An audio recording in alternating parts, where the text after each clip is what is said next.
We're very fortunate to track down the new head coach of the San Diego State Aztecs, and believe me, I've always enjoyed interviewing this gentleman when he was the head coach at New Mexico. Great to have him now as the head coach of the San Diego State Aztecs on National Signing Day. Rocky Long joins us on Double X 1090. And Coach Long, great to have you. Congratulations on a really solid day today.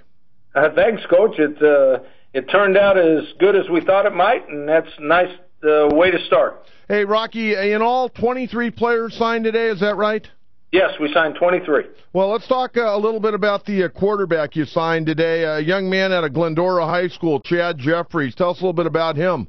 Chad is a good athlete that is a pro-style quarterback that played in a pro-style system. He can move around in the pocket. He can scramble when he wants to, but the best thing about him, other than his character and his intelligence, is he's very, very accurate with the football. He doesn't miss open receivers.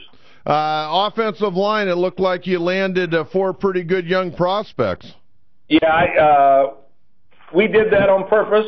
We need some young offensive linemen in the system. We have, I think, 9 guys on scholarship that are seniors and juniors.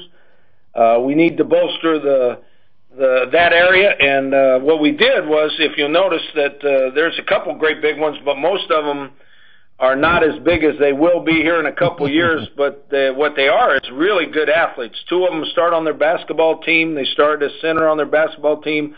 All 4 of them play both ways at times. Hey, Rocky, talk a little bit about your philosophy when you're grading out an offensive lineman. I remember all the years that you were at New Mexico. We'd show up to do ball games, and you always had these road grading offensive linemen. Obviously, you've got a formula for building those guys up. Yeah, I think the first thing you look for is athletic ability. I don't think you can have just a big mauler guy in today's football. I think he has to be a good athlete. And most of the time, the real good athletes at the line position in high school aren't quite as big as some of them. I mean, they're around 260, 270, but they're tall, 6'4", 6'5". We even have one that's coming in that's 6'7", and in 2 years, they'll all be 300 pounds or better, and they can move their feet, which allows them to be great run blockers and pass protectors. Hey, tell us a little bit about the one young kid from Mount Miguel High School, Reggie Jones, listed at 6'5", 295. He's what I'm talking about now. He's a little bigger than the others. Now he's going to he'll slim down first, and then he'll get big again and probably look better than he does now. But the most impressive thing about him is how good an athlete he is, how he moves, how he changes directions, how he runs. And then he's got a little bit of an aggressive streak into him where he finishes off his blocks.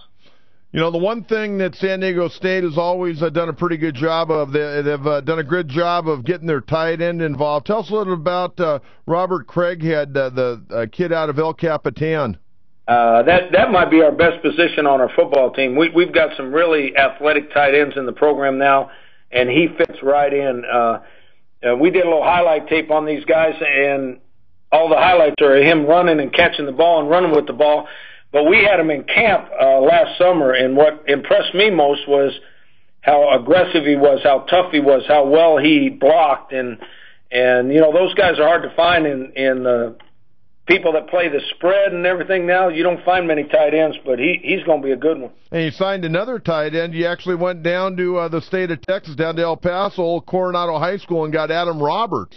Yeah, he's pretty much the same now. They did a lot more spread with him, so he's really a good receiver, and we think a good enough athlete and tough enough that he'll be a good blocker, but right now he's not as good a blocker as Robert is. Hey, a couple of running backs signed today. One of them by the name of Brandon Wright, very well thought of running back from over there at Palo Verde High School. You also brought in Chase Price, a running back from Diamond Bar. Tell us about those 2 guys. Well, they're a little bit different. Chase Price is a short guy, but he's not small. He's, I think, 5'8", but he's 210 or 215. He's got great quickness. He's hard to tackle. He bounces off of blocks.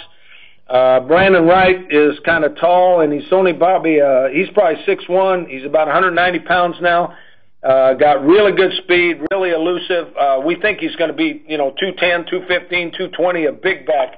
And then Deshaun Hardwick is from Madison, and he's probably the fastest of the bunch, and He's a little bit lighter, but he's really light on his feet, and nobody seems to tackle him in the open field.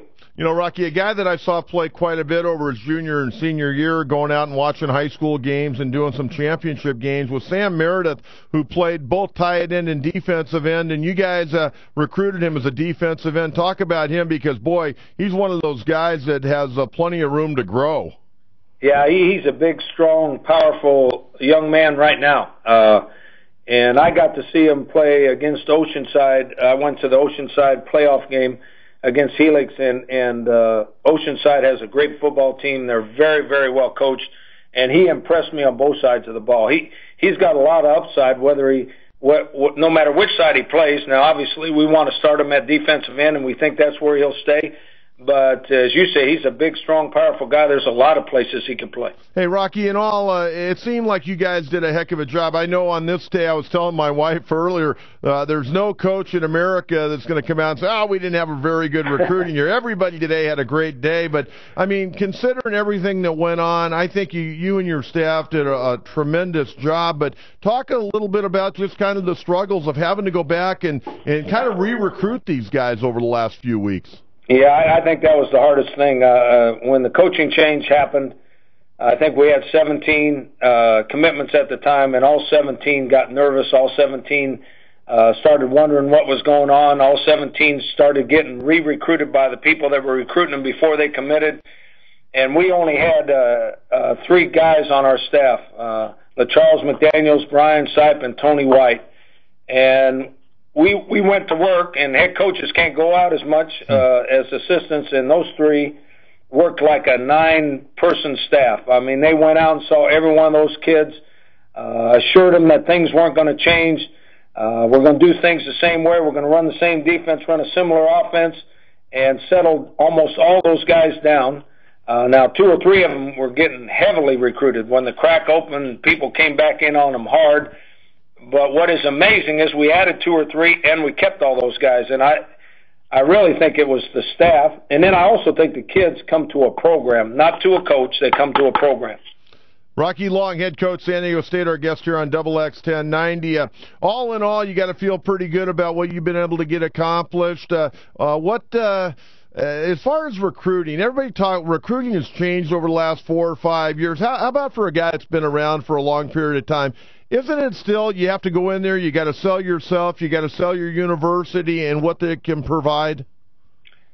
That is the basics, yeah. You sell your program, you sell your university, and then you sell yourself. And that part of recruiting is the same. What has changed is there are so many ways to get information, a lot of it false information, and there's a lot of stuff floating around, a lot of rumors, a lot of innuendos floating around out there on the internet and Facebook and tweet and all those sort of things, and that's hard to control or handle. You know, it's kind of funny, Rocky. I told people when you got this job that all the years that I was doing the Aztecs and I would interview you for the coaches segment on the pregame show, I'd get off the air and I was always really fired up because I mean you're an aggressive guy, you're passionate, and I'd tell the guys, I go, boy man, I'd love him to come to San Diego State. And little did I know, 5, 6, 7 years later, here you are. I feel so fortunate and so lucky that I've been given this opportunity, and I'm going to do the best I can, but I'll promise you we're going to play hard and we're going to play with passion. Hey, when spring ball start? What's the date? We're probably going to start the 26th of this month and finish before spring break, which is, I think, starts March 26th or 27th. Sounds great. Hey, I know you got a function tonight, Coach Long. Thanks so much, and look forward to seeing you in person here real soon. I appreciate it, Coach. Thank you very much.